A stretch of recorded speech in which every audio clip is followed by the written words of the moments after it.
Yan, dito kami ngayon mga kabayan sa tuktok ng bundok. Ayan. Ayan mga kabayan, oh, kitang-kita na yung baba. Ayan, oh.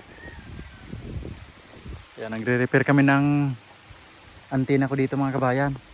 Kasi ilang araw na kaming walang internet. Pagkaroon man sobrang hina mga kabayan. Ayun si Brad Kinit.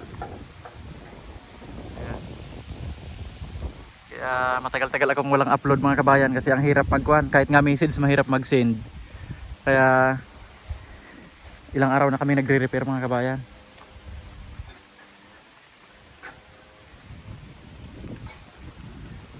Yan ang nasa taas si Brad Kinit.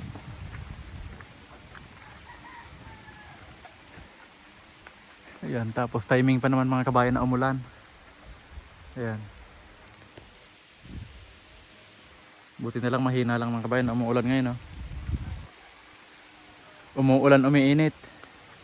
Saktong-sakto malayo to sa amin mga kabayan.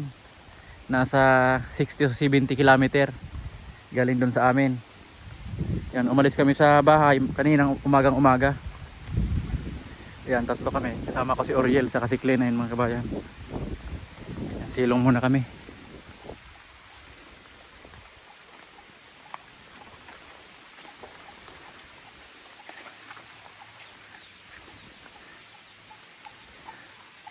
Ayan. Grabe mga kabayan. Pag walang internet. Ayan. Ito yung mga kanyan mga kabayan sa solar. Ayan, naka-solar yung antena ko dito. Ito yung panel. Dalawa.